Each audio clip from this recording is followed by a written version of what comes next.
Welcome to this training lesson on starting up the Viper.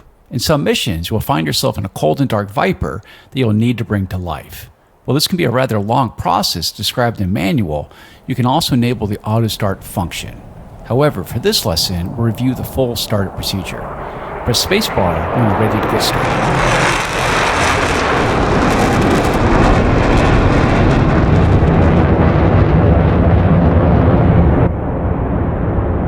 As we go, remember a right click generally positions the switch up, while a left click positions the switch down. First, position the main power switch to battery with a click of the right mouse button. This connects the aircraft's battery to essential systems and provides power needed for engine ignition.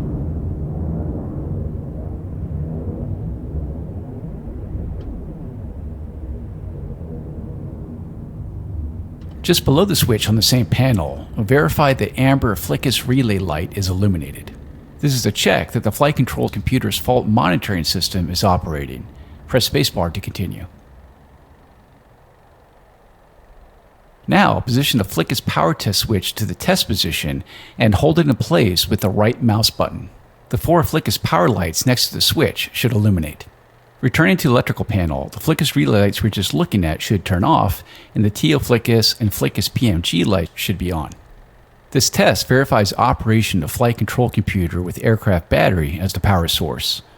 Release the switch and press spacebar to continue. Next, position the main power switch to main power. This prepares the aircraft to run off the engine-mounted generator, but electrical power is not available until the engine is up and running. For that reason, the engine and hydraulic oil pressure warning lights on the right eyebrow and electrical system and secondary caution lights on the caution panel should be illuminated. Press spacebar to continue. On the EPU panel that is just outboard of the main power switch, you'll want to verify the EPU generator and EPU PMG lights are off. Illumination of either indicates criteria for EPU activation are met. The EPU could activate and create hazardous conditions if the EPU safety pin is removed by the ground crew. Turn the main power switch to off and abort the aircraft if the lights are on, although this is highly unlikely as you have gone terribly astray in the procedure already. Press spacebar to continue. Now, let's close the canopy in preparation for engine start. This can be delayed until taxi if you wish, but we'll close it now to cut down on noise. Use keyboard command left Control C to close the canopy. When it's fully closed, click the yellow canopy handle to lock it in place. Verify the canopy warning light on the right eyebrow goes out. Press spacebar to continue.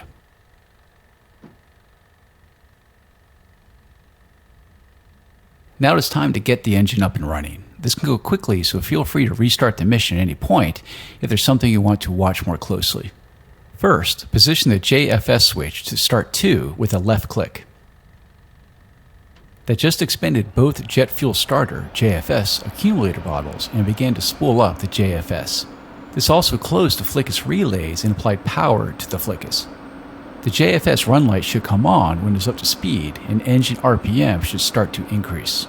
Now let's monitor the engine instruments. At 20% RPM, advance the throttle to idle position, right shift, and home. This provides power to the engine igniters and starts fuel flow. You should note airframe vibration and an increase in the fan turbine engine inlet temperature as RPM increases. Monitor those on the right side of the instrument panel as the engine start cycle continues. The secondary caution light goes out at 20% RPM and the JFS automatically shuts off at 55%. The JFS light should go out and the JFS switch should return to the off position automatically. At 60% RPM, the standby generator comes online and the engine warning light goes out. A few seconds later, the main generator comes online and the standby generator goes offline. All aircraft systems are now running the generator and are ready to be powered up.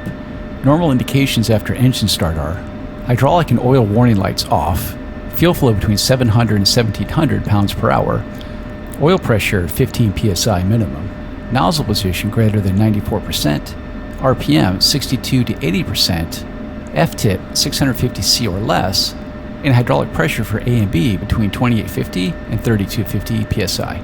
Verify those on the instrument panel and press spacebar to continue. Now that power is provided by the generator, we have 3 quick tests to run on the master test panel. Position the probe heat switch to probe heat. Verify the probe heat caution light on the caution light panel is off. Illumination means one or more probe heaters are inoperative or failure of the monitoring system has occurred. Now, position the probe heat switch to test. The probe heat caution light should flash 3 to 5 times per second. The probe heat monitoring system is inoperative if this does not occur. Return the probe heat switch to the off position. Press spacebar to continue.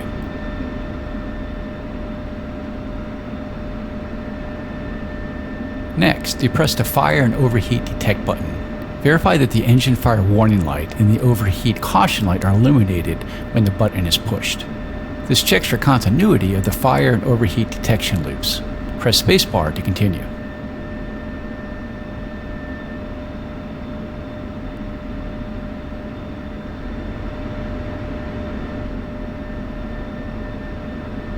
Then, depress the malfunction indicator lights button. All cockpit warning, caution, and indicator lights should illuminate when the button is depressed. Voice message system audio alerts should play in priority sequence.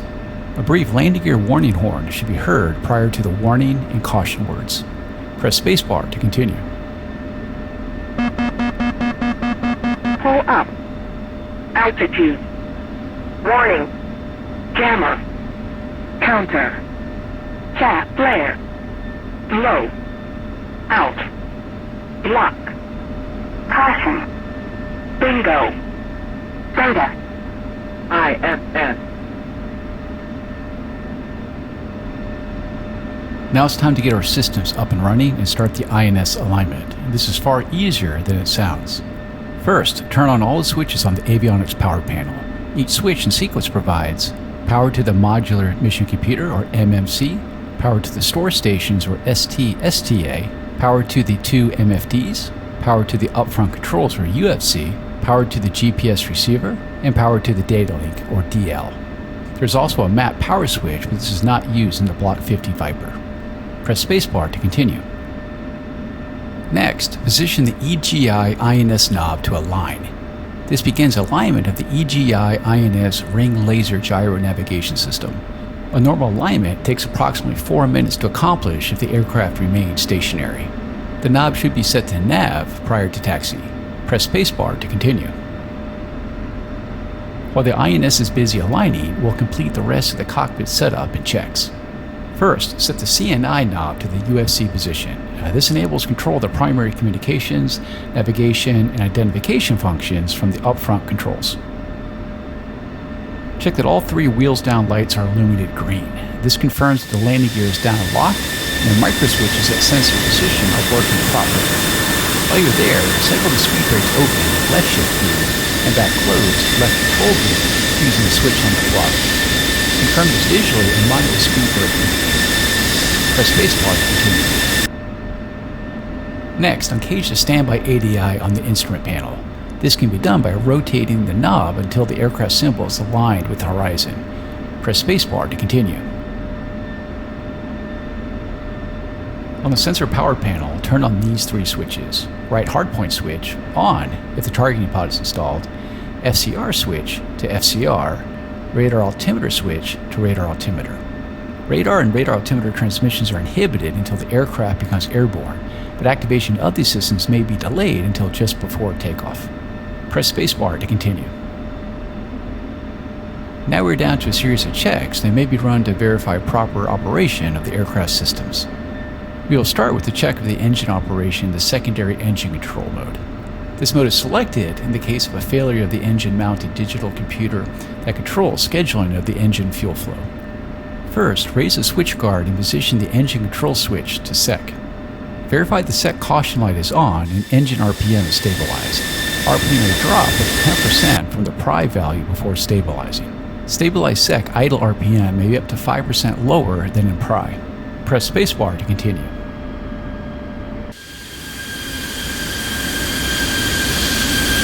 Now hold down the wheel brake for the next part so your aircraft does not move. Snap the throttle to mill and then back to idle when engine RPM reaches 85%. Check for normal indications and smooth operation. The nozzle position should be 5% or less within 30 seconds after selecting SEC. Press spacebar to continue.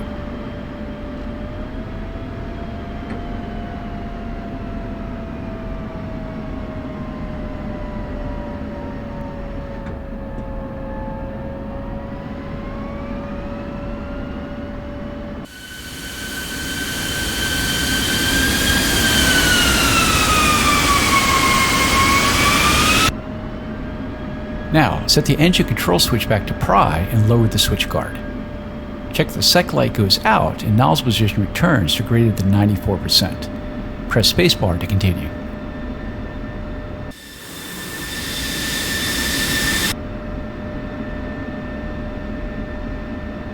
Next, we'll run a check of the flickus. Start by cycling all your flight controls.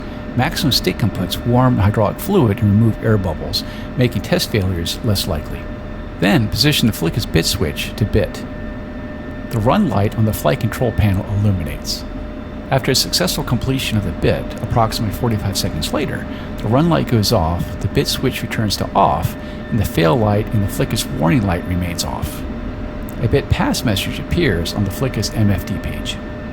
Other tasks may be completed while the flickus bit runs. Press spacebar to continue. Now we'll test a fuel quantity indicating system. You will do this by checking the state of the fuel quantity indicator with the fuel quantity knob in the different positions. Start by positioning the fuel quantity knob to test. On the fuel quantity indicator, the FRAL pointer should indicate 2,000 plus or minus 100 pounds, and totalizer should indicate 6,000 plus or minus 100 pounds. The forward and aft low fuel caution lights should illuminate. The quantity readouts in the other positions should match the aircraft's actual fuel load. After the check is complete, set the fuel quantity knob back to the norm. Press spacebar to continue.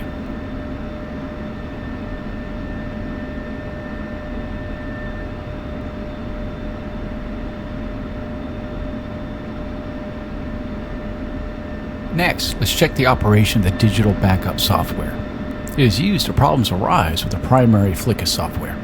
First, position the digital backup switch to backup. Verify that DBU on warning light illuminates and operate your controls. All surfaces should respond normally. Next, return the digital backup switch to off. Verify the DBU on warning light goes off. Press spacebar to continue. Now we'll verify that the trim system is functioning correctly. Set Trim Autopilot Disconnect switch to disconnect. Use the trim head on your stick to trim at both pitch and roll. There should be no control surface motion and no movement on the trim wheels or indicators. Press spacebar to continue. Return the Trim AP Disconnect switch to the norm position. Again, use your trim head on the stick to trim at both pitch and roll. The control surface and trim indicators should move. Center the trim for pitch and roll and use the yaw trim knob to check the center trim for yaw. Press spacebar to continue.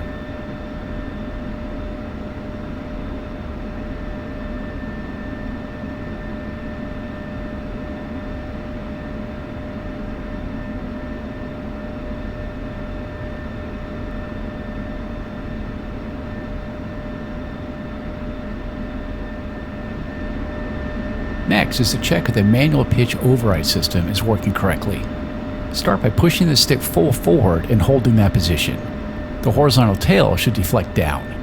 Then, position the MPO switch to override and hold. Confirm that horizontal tail trailing edges move further down. Release the stick and MPO switch and confirm that the horizontal tail returns to its original position. Press spacebar to continue.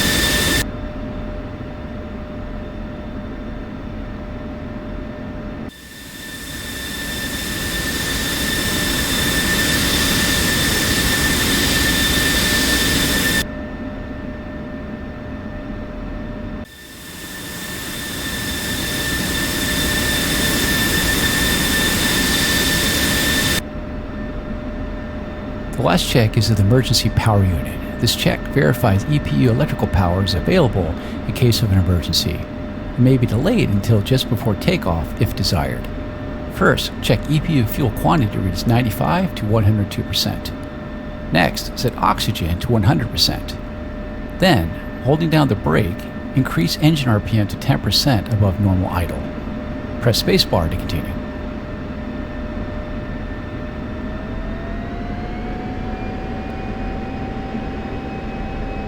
Set the EPU generator test switch to EPU generator and hold it in position. Check the following lights: EPU air light on, EPU generator and EPU PMG lights off, flickus power lights on, EPU run light on for a minimum of 5 seconds. Press spacebar to continue. Return the EPU generator test switch to the off position. Return the throttle to idle and set oxygen back to normal. Press spacebar to continue.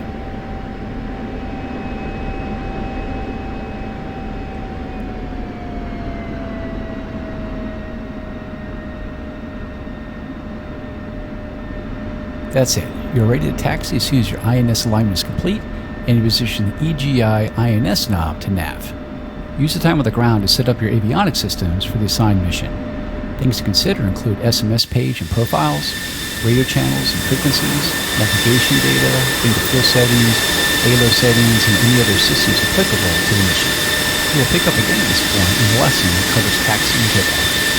You will use the escape key to exit the mission now and continue to explore the aircraft on your own.